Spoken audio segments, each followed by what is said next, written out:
Bem, boa noite. Boa noite, igreja. Boa noite, é sempre muito bom, é um privilégio sempre estar com os irmãos. Alegria, pastor Ricardo.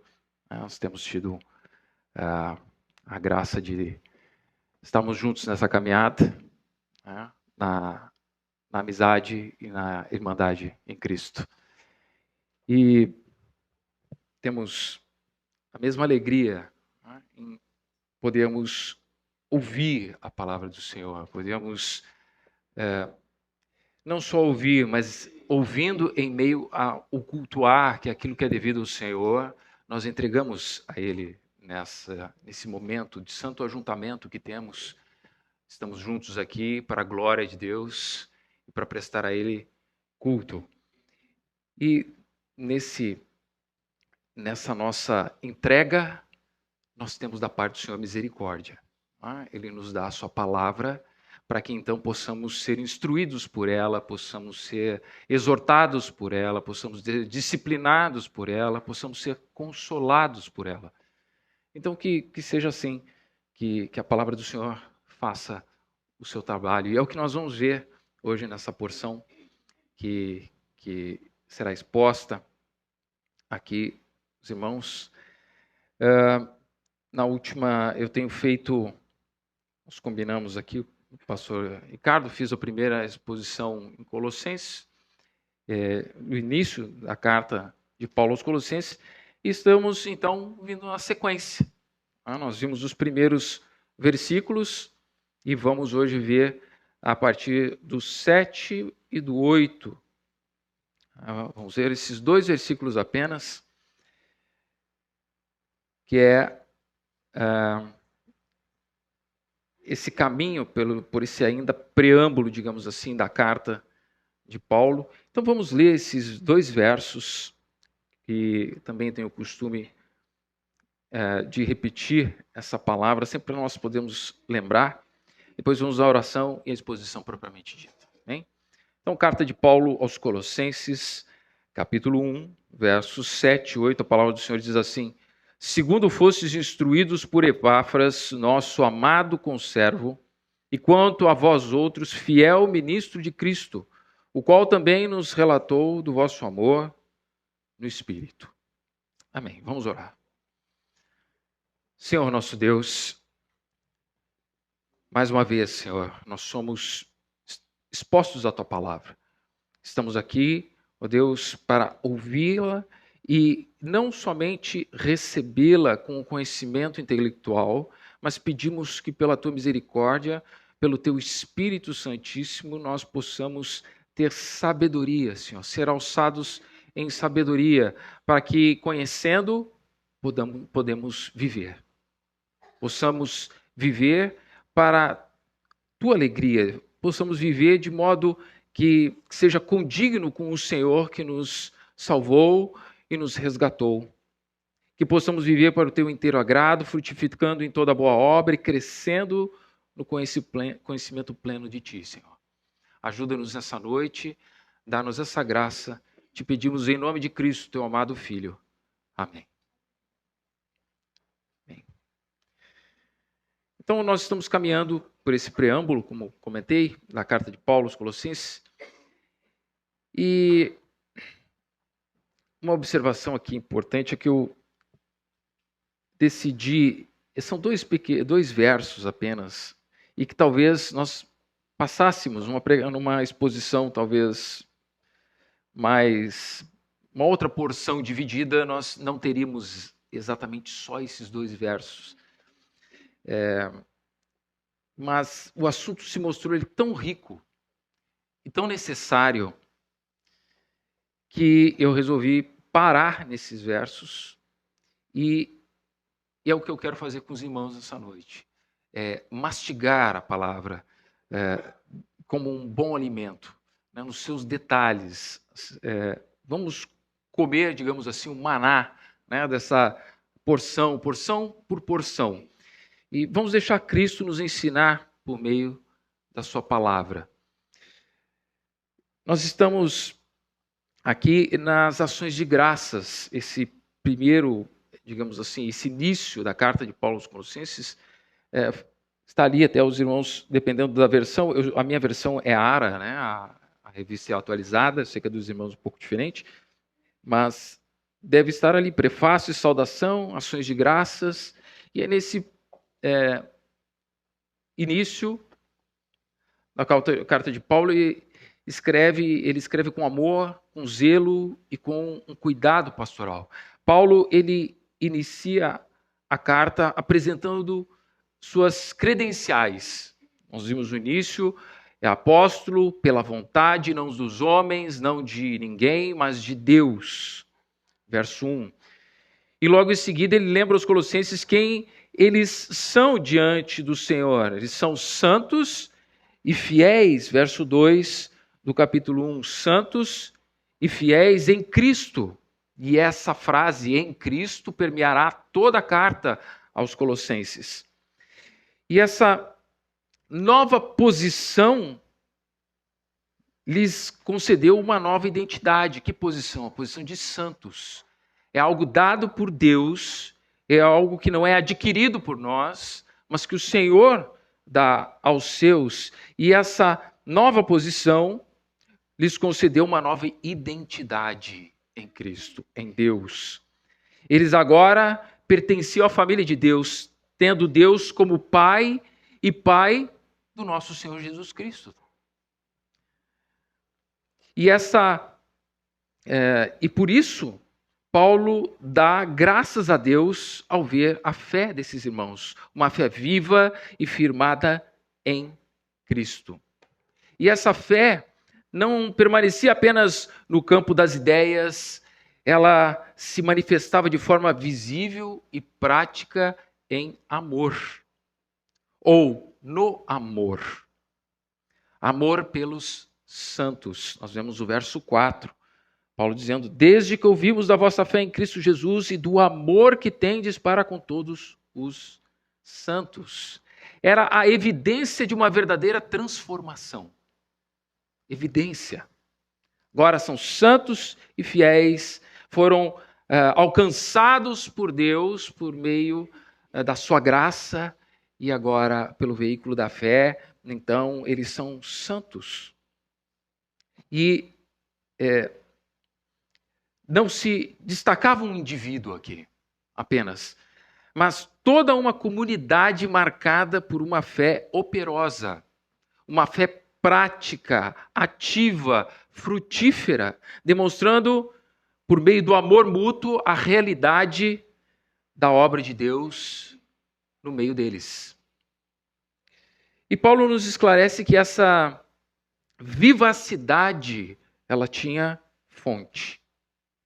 E a fonte, ele diz o verso 5, era a esperança que estava preservada no céu.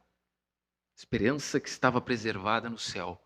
Era essa fonte, aquilo que fazia eles agora, ali, aqui, nós aqui, olhando para aquilo que virá, para a nossa esperança em Cristo, então mudamos aqui, operamos algo nesse momento. A vida agora reflete aquilo que ela será eternamente. E é isso que os colossenses estavam fazendo. Não está no contexto aqui, mas é interessante aproveitar aqui rapidinho. É como nós às vezes dizemos assim, nós às vezes não falamos assim, mas geralmente já ouvimos esse tipo de conversa, né? Filho, eu vou te dar um presente, mas só no seu aniversário. Não é assim? Só no seu aniversário. Aí o que o filho faz? Então agora ele tem que se comportar, né? Ele tem que se comportar até o aniversário, senão não dá presente. Geralmente ouvimos assim. Mas é mais ou menos isso que acontece. Deus diz assim, a esperança que veio a vocês. A esperança, filho, aguarda aqui, vive agora, a obediência a mim, me ame, viva-me aqui, que lá na frente tudo será diferente. Lá há uma esperança, há algo novo para vocês. E essa esperança era tão vívida para os colossenses, aquela realidade de lá era tão presente aqui, que eles amavam. e se amavam os santos, e essa era uma característica viva que era demonstrada. Então, olhando para aquilo que viria, então volto aqui, eu saí um pouquinho do meu script, mas essa figura é muito própria para nós. Eles vivendo como se estivesse presente hoje. Os colossenses andavam agora com o mesmo amor que eles levariam para a eternidade. E um engano recorrente no nosso tempo, e creio que não só no nosso tempo, mas é achar que se eu não amo aqui, se eu tenho alguma dificuldade que eu não vou conseguir cumprir aquilo que o Senhor me disse para amar, talvez eu vá conseguir na eternidade. Talvez quando o Senhor me transformar, eu vou, então. E não é assim. Não é assim que funciona. Na eternidade, na verdade, na eternidade, apenas nós exerceremos nossa prática de santificação, agora sem luta, sem falhas, mas já fazemos aqui o que vamos fazer lá. E por fim, Paulo nos mostrou aos Colossenses e a nós que o evangelho estava se espalhando e que eles ouviram e entenderam esse evangelho. Era o mesmo evangelho que estava produzindo frutos e crescendo no meio deles, verso 6 em diante, que chegou até vós, como também todo mundo está produzindo frutos e crescendo, tal acontece entre vós desde o dia em que ouvistes e entendestes a graça de Deus na verdade. Então, era o mesmo poder que estava operando em todo lugar e se espalhando, esse mesmo poder que atuava na vida desses irmãos de Colossos. E eles ouviram e eles entenderam. E agora, então, relembradas essas coisas, nós partimos para o destaque que Paulo dá a respeito de como esse evangelho chegou até aquela igreja. Como ele chegou. E para aproveitarmos um pouco melhor a exposição aqui, nós vamos temos que refletir sobre algumas perguntas. Isso para trabalharmos o nosso coração. Você tem pregado o evangelho e evangelizado pessoas para a glória de Deus? Se você tem tido dificuldades para fazer isso, quais são estas dificuldades? O que está impedindo você de fazer aquilo que Cristo tem ordenado? Se você recebeu de Deus o evangelho, não seria natural poder pregar, expor esse mesmo evangelho que você recebeu, que você entendeu e que você aceitou? Porque talvez essa pregação, essa evangelização, ela não acontece da forma que talvez deveria acontecer. Nós vamos ver basicamente 2 pontos nessa noite. A fidelidade do mensageiro confirma a autenticidade da mensagem, verso 7. E segundo ponto, o mensageiro fiel testemunha os frutos do evangelho na igreja, verso 8. E começamos então, ponto 1. A fidelidade do mensageiro confirma a autenticidade da mensagem, verso 7.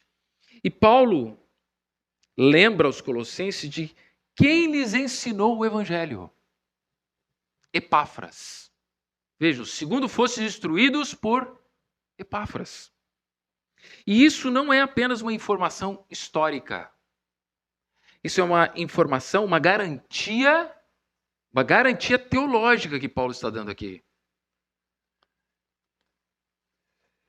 Paulo descreve Epáfras de 3 maneiras: amado conservo, fiel ministro e servo de Cristo. Em primeiro lugar, quando ele diz amado conservo, nós temos que olhar para as palavras que Paulo está usando aqui. A palavra descreve alguém que serve junto com Paulo. Junto.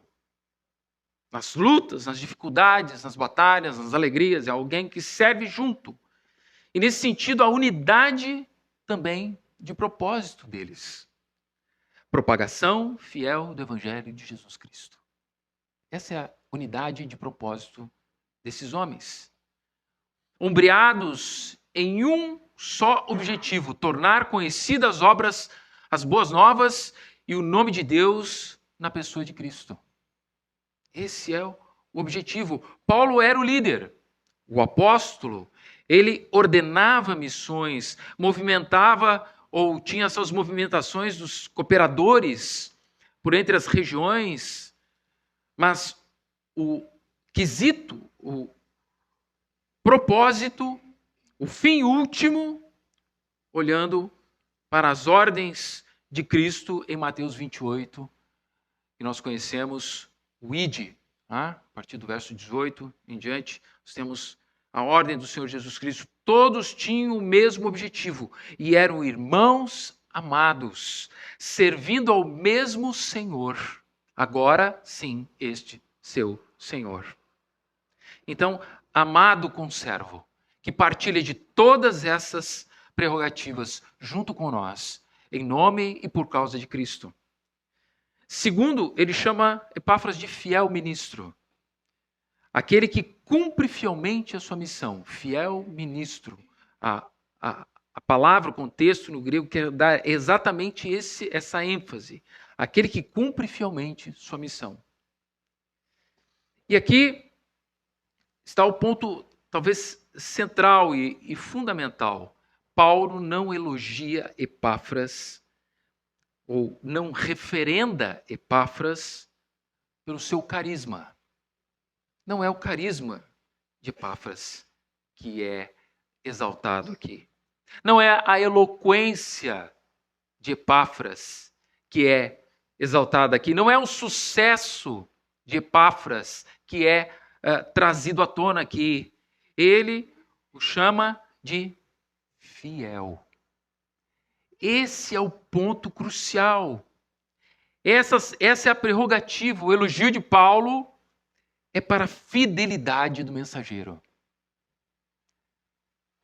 A fidelidade é o maior critério do ministério cristão. A função do ministro não é inventar uma nova mensagem. Não é ajustar uma nova mensagem para agradar o seu público.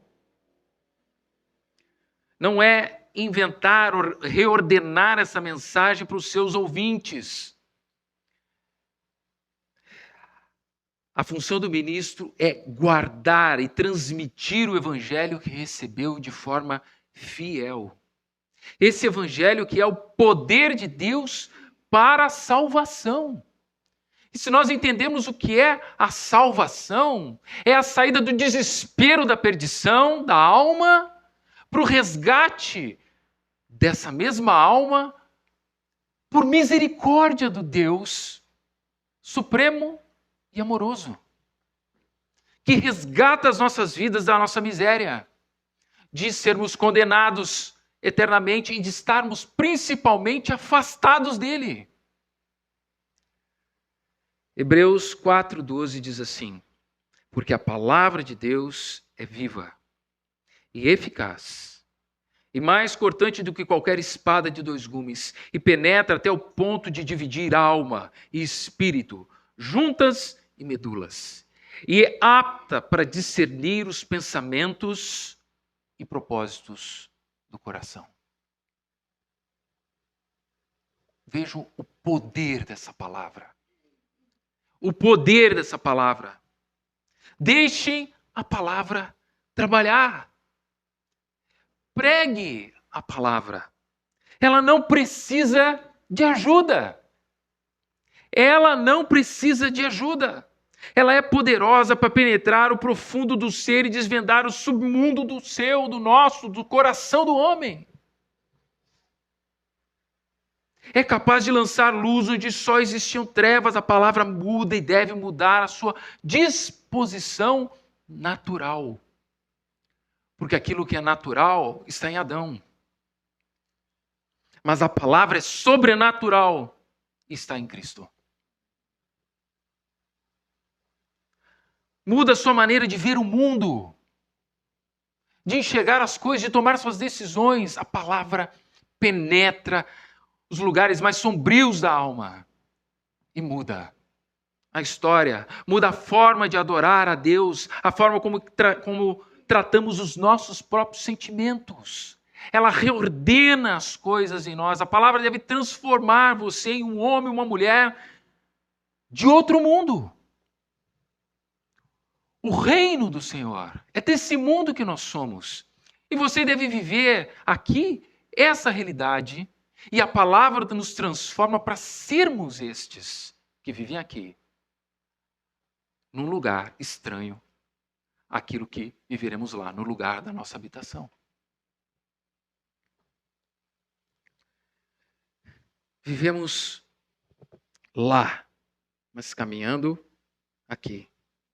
Esse é o evangelho que recebemos, esse é o poder que alcançou você.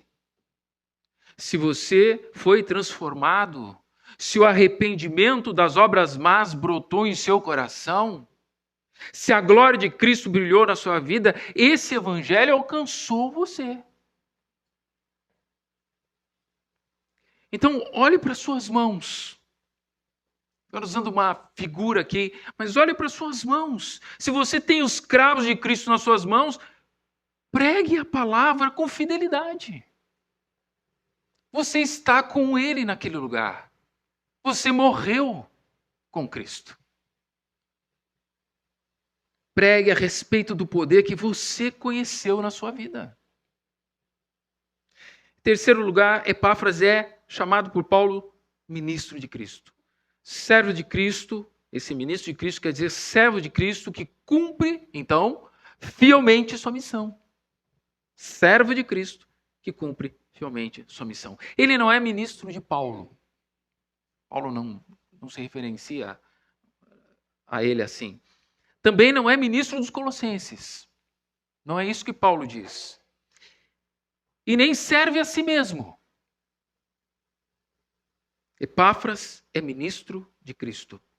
Ele pertence a Cristo. E é por isso que fala das coisas que dizem respeito ao seu Senhor. Veja, é inerente. Aqueles que têm um Senhor, estão a serviço dele, falam das coisas do seu Senhor. Cristo é Senhor sobre a sua vida? Então fale das coisas do seu Senhor, amado, que te resgatou.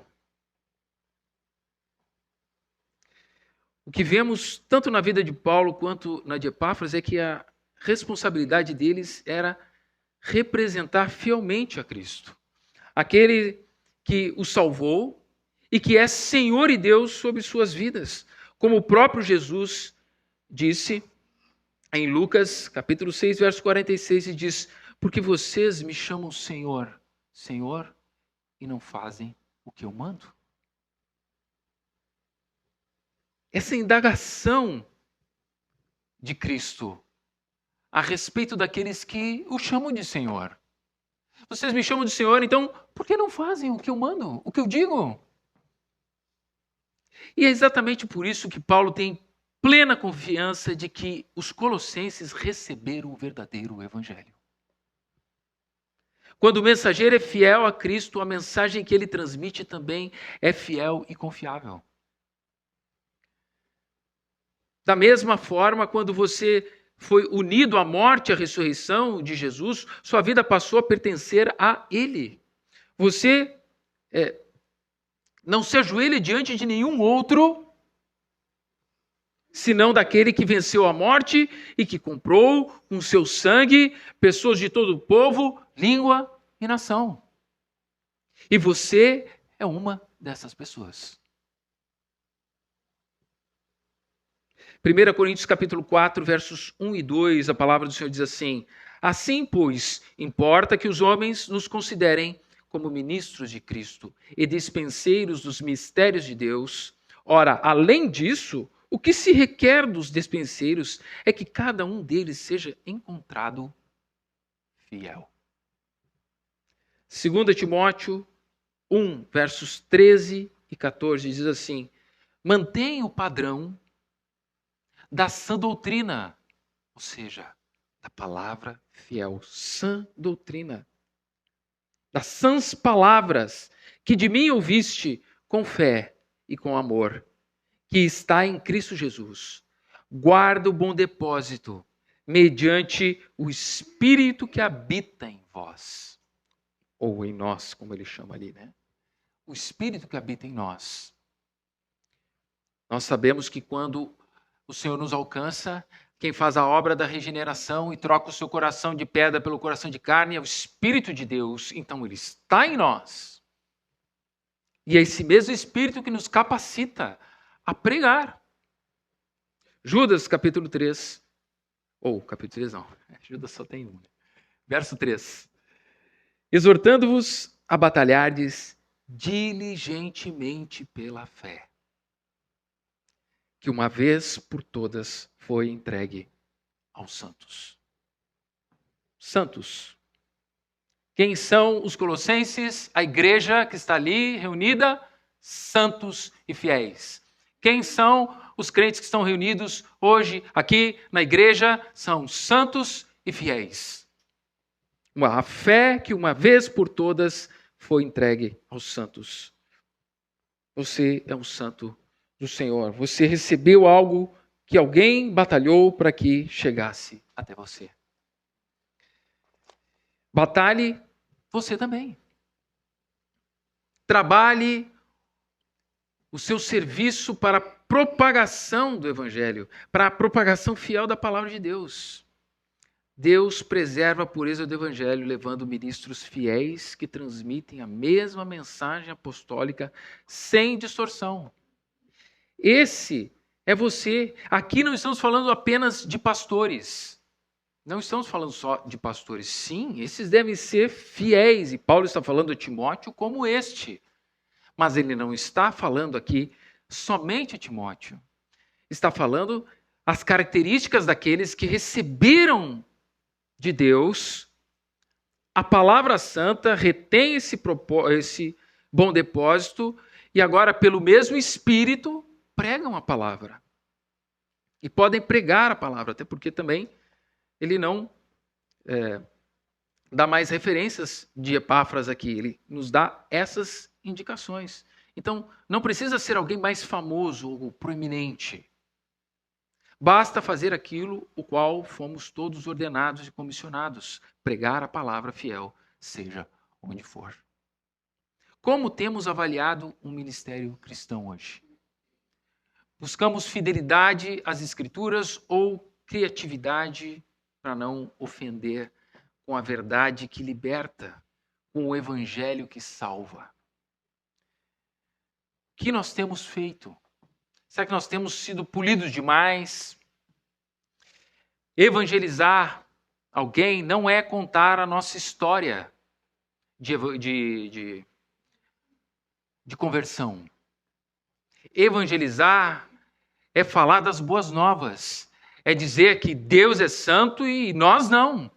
Que nós somos pecadores, carecidos da graça de Deus, porque estamos debaixo da ira de Deus. E só um pode nos livrar, que é Cristo. Corra para Cristo. Evangelizar é falar a palavra sem medo. Você tem reconhecido a importância dos instrumentos que Deus usou na sua vida, homens e mulheres de Deus, que Ele usou para ensinar você o Evangelho? Se você reconhece, então seja um. Seja um. Seja uma dessas pessoas que ensinou outros, que vão lembrar de você para alcançar outros. E continuando então no verso 8, o segundo e último item, o mensageiro fiel testemunha os frutos do Evangelho na igreja. Ele diz no verso 8, o qual também nos relatou do vosso amor no Espírito. Epáfras faz um relato, nós vemos aqui a Paulo. E vejam, é com base nesse relato, vejam a importância desse mensageiro. Paulo escreve uma carta, a carta aos Colossenses, toda ela, com total certeza do que foi pregado àquela igreja. ele não conhecia aquela igreja. Mas ele recebe o relato de Epáfras e toma esse relato como certo, sabe e conhece a fidelidade daquele mensageiro, e ele toma isso como uma verdade. Lá no verso 6 do capítulo 2, ele diz assim, se os irmãos puderem me acompanhar, capítulo 2, verso 6, ora, como recebestes Cristo, o Senhor, assim andai nele. Ele não tem dúvidas. Vejam a importância de Epáfras para relatar as coisas a Paulo. E Epáfras não apenas levou o evangelho à igreja, então ele também trouxe essas notícias da igreja para Paulo. E qual foi, então, uma das notícias que Epáfras trouxe? E ele diz aqui no verso 8, amor. Amor. E nós vimos isso confirma que o evangelho que os colossenses receberam era verdadeiro.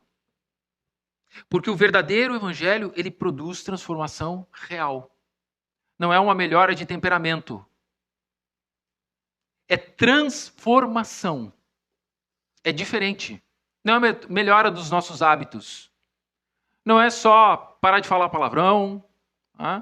Não é só deixar de fazer algumas coisas.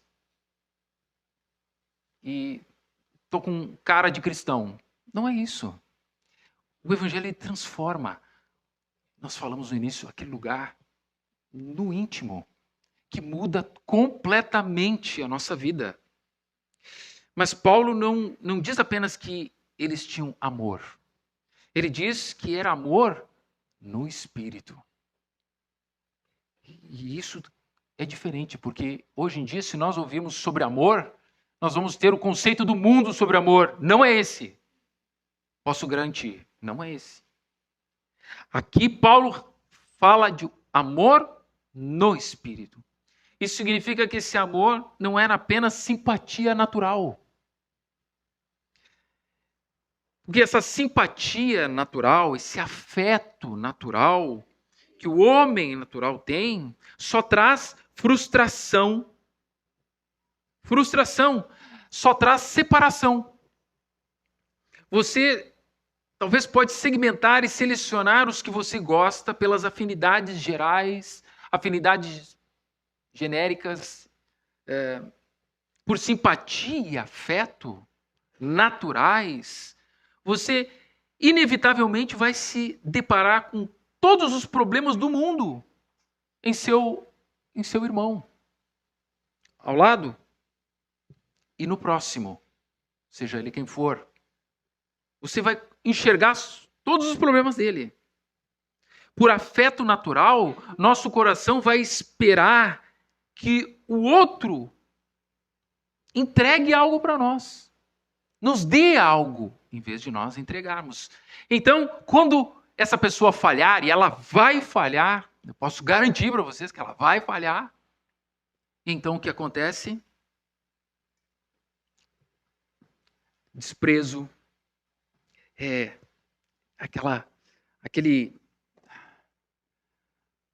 aquela sensação de que eu não quero mais ver a pessoa, porque como é que ela pôde fazer isso comigo?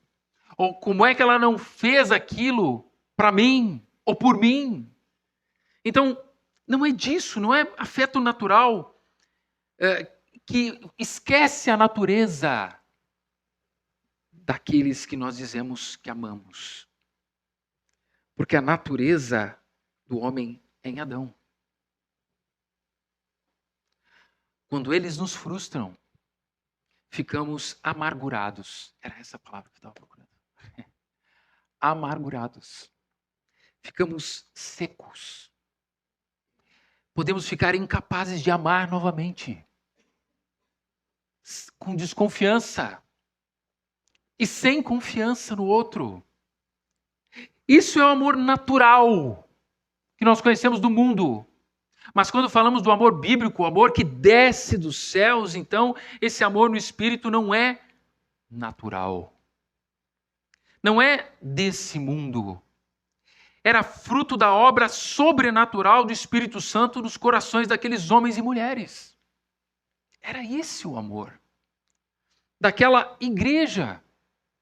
Esse amor se conecta ao irmão não por outra coisa senão Cristo. Ama o seu irmão não por outra coisa senão Cristo. Não existe outro tipo de crivo ou álibi que nos faça amar nossos irmãos e ao próximo.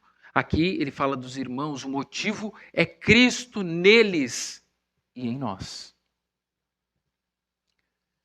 Afinidades gerais são boas, elas são más, elas são boas. Nós temos afinidades de várias maneiras. Ele tem o mesmo serviço que eu, que legal, né? Podemos ter uma conversa um pouco mais... Mas não é isso que nos une. Não é isso que nós, quando nós falamos comunhão. Não são o fundamento da comunhão essas coisas. E não são, então, a expressão desse amor. Quando amamos os irmãos por causa de Cristo, nós não esperamos que eles estejam em dificuldades para, então, abençoar, cuidar, zelar, guardar. Nós não esperamos. O seu irmão em Cristo não precisa perder o emprego para ser mais amado. Não precisa estar com uma doença para ser mais amparado.